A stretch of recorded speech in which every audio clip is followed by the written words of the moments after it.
A lot has changed since my last free agent video, so let's update that Mama Jam.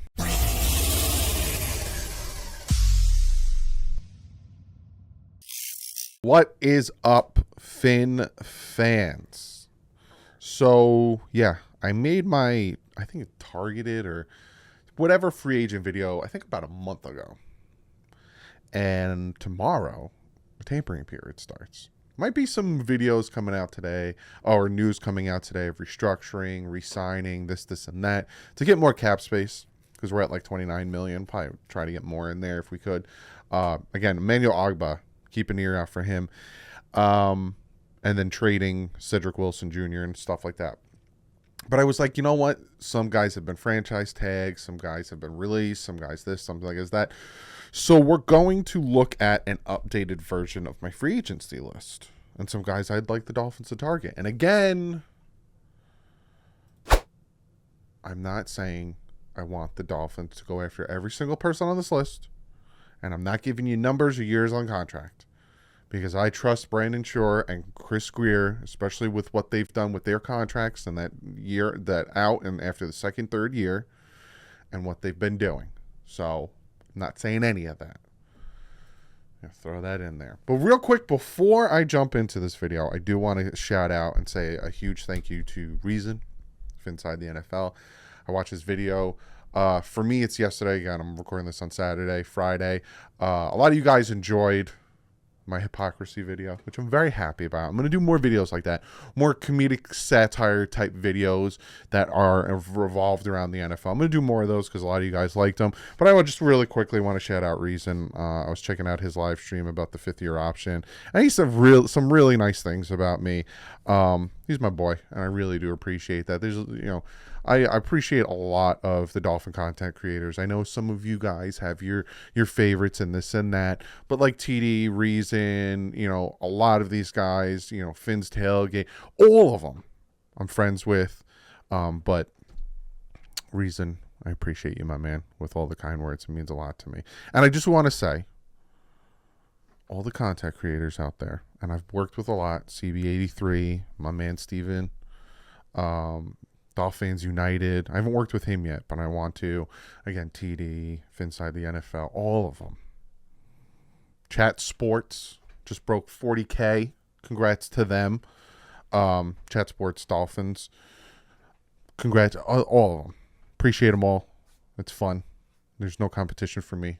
All my guys. And I like to chat with them and go around and say, keep on keeping on. And if they need help, I'm here for that. So let's jump into this Mama Jam so I can stop wasting time, and then we'll get to comment of the day. So for quarterbacks, I want to pop this up real quick because I thought this was very interesting. Per a recent article, and this came out the 11th, which was yesterday for you guys, today for me. Per a recent article by Barry Jackson, Barry Jackson is very reliable. In the Miami Herald, the Dolphins are looking for a reliable backup quarterback and reportedly have their sights on Gardner Minshew. The name I've been hearing with them is Gardner Minshew, said one NFL person involved in free agent quarterback market. I find that very interesting. And again, it's whole source and this and that. And we're hearing things about Aaron Rodgers. Oh, the deal's done. They just need him to say yes. And then, someone came out, Pelissero, I think, came out and said, no, there's no deal. They have nothing confirmed. They need to wait for Aaron Rodgers first. So, but Gardner Minshew's on my list. Dolphins need a reliable, good backup quarterback that can come in, hopefully not come in. And comment of the day is going to kind of talk about that with Tua, but needs to come in and, God forbid, if that does happen, win the games. Gardner Minshew I have on there. I want Baker Mayfield. Baker Mayfield's probably the number one on my list. I really would love Baker Mayfield as a backup, but I'm pretty sure he's going to want to start somewhere. Marcus Mariota, again, he's a new name on that list because he was recently released from the Falcons. I wouldn't mind that. Marcus Mariota is a type of quarterback who, you have him for the year, he's going to lose you a bunch of games, but if he can come in, that's not bad. Taylor Heineke and Cooper Rush. Those are my backups I'd be happy with. Number one for me is Baker. 2 is probably Gardner Minshew. For quarterbacks, running backs, Josh Jacobs, franchise tagged. Saquon Barkley, franchise tagged. Tony Pollard, franchise tagged. Your top 3 running backs of the free agent list are gone. So to me, Kareem Hunt seems like a name that I'd probably go after. Miles Sanders, I'm hearing, is a name that the Dolphins potentially can go after. But other than that, they already brought back Savon Ahmed. I could see them bringing back Raheem Mostert. He's been saying a lot of good things. And Jeff Wilson said he wants to come back. I could see them doing that. Trade, possibly. Possibly a trade. We're hearing Derrick Henry. We're hearing Cook. Could there be a potential trade happening? I don't know. I wouldn't be upset with sending one of our threes for Derrick Henry, especially because his contract is kind of big and he's up there in age. If we can get Derrick Henry for a third, I'd do that. But and I wrote down draft next to some of these positions because these are positions that, okay, you bring back Raheem Mostert, you bring back Jeff Wilson, you go out and possibly get a Kareem Hunt, but if you don't get a Kareem Hunt or a Miles Sanders, you don't trade for a Henry or Cook, that second round pick, draft yourself a running back because, having Raheem Mostert and Jeff Wilson and Savon Ahmed could really, that running back could either learn or take over the starting job. So there's that. Then you got tight end, right? Mike Gesicki's not coming back. I honestly don't think he's coming back. I'd be surprised if he does. I'd be happy if he does. I don't think he's coming back. You got Dalton Schultz out there. That, like I said, they franchise tagged Tony Pollard, so he's definitely going to hit free agency unless they re-sign him somehow within the next 24 hours. Dalton Schultz might be a big price, but the Dolphins are clearing cap space for something, but I don't think it's tight end. And then you got Austin Hooper. I was saying Hayden Hurst, but he's kind of up there in age. And then you got some other guys like the backup tight end with the Raiders potentially, but I have draft next to this one. So if you don't go out and get a Dalton Schultz or Austin Hooper, you do have Durham Smythe, you do have Hunter Long, you do have these tight ends that you can work with. Go out and potentially draft one. There's some big tight ends. There's some fast tight ends in this draft as well. Tackles. I wrote down this name not because I want the Dolphins to get him, but I was surprised. Orlando Brown Jr. did not get franchise tagged. So he's going to hit the open market. Dolphins aren't going to go after him. He's going to be expensive. I think he's going to be like around 20-something million a year. He's going to be expensive, and he's going to want to be a left tackle. Dolphins need a right tackle. We still have Teron Armstead for at least 2 more years. So that's not going to happen. Mike McGlinchey. You're going to hear that name a lot. He has the connection with Mike McDaniel. He has the connection with Embry. He has the connection with Wes Welker. He has the connection with Jeff Wilson Jr. if he comes back. Mike McGlinchey, right tackle, potentially. Juwan Taylor, right tackle, potentially. And on the cheap, Taylor Lewan. I know he doesn't want to play right tackle, but if no one picks him up because he does have injury problems, on the cheap, bring him back or bring him in, have him compete at that right tackle position. So I don't have draft next to that one. Well, because I want somebody who's going to plug in and do the job now because that's to his blind side. So no draft on that one, but maybe one of the second, thirds or whatever. Linebacker. You got Tremaine Edmonds. You got David Long. You got TJ Edwards. You got Jermaine Pratt. Those are guys that I talked about previously. I would like them to still go after. Again, they're clearing cap space for some type of move. Is it Vic Fangio? Like, I need this. Here's my laundry list. Here's my grocery list. The defense I need to run. You guys have this personnel that these guys aren't working. I need this. Bobby Wagner is now on that list. He got released from the Rams, surprisingly. Add that, and of course, I have draft next to that name.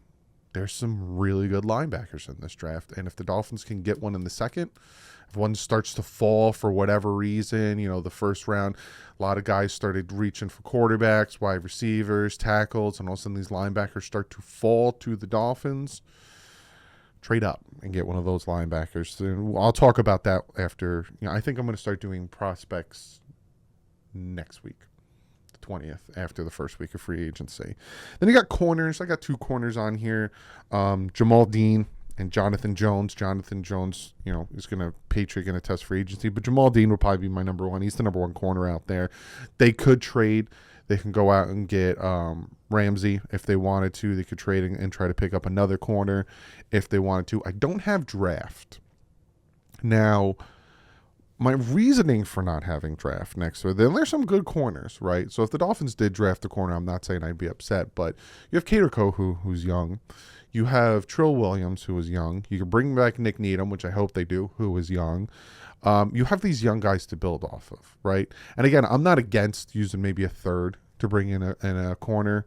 Not a second, because to me, it's not that big of a need because I want that vet next to on the opposite side of Xavier Howard. And you still have young guys to build off of. So to me, I'm not drafting a corner there, but Jamal Dean will probably be my number one pick there. Then you have safeties. Again, the Dolphins, I'm going to say one more time, Dolphins are clearing cap space for something. What it is, I don't know. I'm hearing corner. I'm hearing probably corner. So if Jamal Dean, that'd be nice. You got Jordan Poyer. The flirtation between Poyer and the Dolphins and the Poyer. Potential Chauncey Gardner Johnson. The Eagles are strapped for cash. They kind of went all in to try to get the Super Bowl and just missed. So they're strapped for cash. I know they'll probably try to bring back Chauncey Gardner Johnson. They'll probably try to bring back TJ Edwards. They'll probably try to bring back Bradbury. They can't bring them all back because I think they're still under the cap right now. So and then Jesse Bates. And a lot of people were like, well, what about Brandon Jones? Why are you just poo-pooing on Brandon Jones? I'm not poo-pooing on Brandon Jones. Brandon Jones is a very good in-the-box safety. With the type of defense that Vic Fangio is going to run, he needs two Javon Hollands back there. And that's a potential with, Chauncey Gardner Johnson, Jesse Bates, maybe even a Jordan Poyer. We need those coverage guys back there, again, who can run up and play the run or drop back and play the coverage. They play that middle of the field area, whereas Brandon Jones is more of an in-the-box safety. He's very bad at coverage. Could have got better, but bring in another safety. So that's my updated list on free agency. Again, tomorrow is when it starts, and you're going to get people saying, oh, so-and-so and so-and-so and so-and-so. So like I said, I'm going to be busy for the next 3 days. If you haven't hit that subscribe button, hit the subscribe button. Comment below. Let me know if I missed any names that you added to your free agency list. And do you agree with me that my top 3 positions of draft need are running back, tight ends, linebackers? Do you think tackle should be in there? Would you like to groom a right tackle? Do you think corner should be higher? Or do you agree with me putting a vet? Comment below. And I'm going to get to comment of the day. And this comment of the day was so good. It's a two-parter. It's 2. We're going to start with the first one with Zach Underwood. He says, Doug, comment of the day, the last season, how far into the playoffs do you think we needed to go before they would have played Tua? They wouldn't have played Tua. They shut him down. He could have played against the Jets. 100% could have played against the Jets. They shut him down. Tua said it himself, so it's not like I'm making this up or I'm lying about it. Tua literally out of his own mouth said it himself that they shut him down and they kept him in concussion protocol and didn't let him advance through it for his own health and safety. They shut him down. It didn't matter how far he would have went into it. And then we lift this up a little bit. Oh, look at that. And we're gonna drop this down a little bit. Oh, look at that. And this one's from Greg Simmons. He says, comment of the day. Year 1. Tua proved he can recover from the hip injury. Year 2, Tua proved he can improve. Year 3, Tua proved he can throw the deep pass. Year 4, Tua will play a full season. Tua has beat narratives every year. And that's what I need to see from him. Fantastic comment. He every year has gotten better. And that was my thing with his 5th-year option. And that's why, said it ad nauseum. I've said it in multiple videos. He's gotten better every year. So I don't have a doubt in my mind he'll get better this year. Whatever was hindering him last year, whether it was the 2 games on the West Coast that screwed him up. Because other than that, he didn't. Like, if those 2 West Coast games never happened, he had a very good year. Like a very good year. People look at the Patriot game and people look at the Steelers game and go, oh, those are garbage games. They weren't garbage games. They weren't, Ravens, Bills, Browns, Lions, Bears games, but they weren't garbage games because I'm been going through it and giving you film breakdowns of every single one of his games. They weren't garbage games. Those 2 games on the West Coast, those were garbage games. So I have faith, which maybe I shouldn't, that he will continue to get better. That being said, my hesitation is his health. So like my man said here, year 4, Tua will play a full season. He plays a full season. Them giving him that 5th-year option will be a stroke of genius because I think he plays a full season. He's going to be playing, I'm going to say top 7 quarterback in the NFL, whether it's 6, 5, whatever, because he was playing at about top 12. I think he was 12th in passing yards, but he was like 5, 4, 1 in every other stat. So I push it up to a top 10 quarterback play. He continues to play better, play about top 6, and they'll pay him in 2024 top 15. So good comments. Thank you guys so much. If you want to be part of Comment of the Day, comment below. I always say that never feel like you need to join the Patreon or be a member. If you do, you get special perks. The thing I always ask for you, please subscribe if you like what you see. Please hit the thumb up and lets me know you like the content, and comment below. I love contacting with you and commenting below. I will see you guys later tonight. I'm going live later tonight. If there's news that breaks, we'll talk about it on the live stream. But I'm celebrating my 5th year. Today is 5 years I started this. So tonight, I'll let you guys know how to be part of the giveaway. I'm thinking around 7:30 I'm going to go live. Depends on when I can put the baby to sleep. But I'll see you guys later tonight. Like usual, stay classy. And fins up.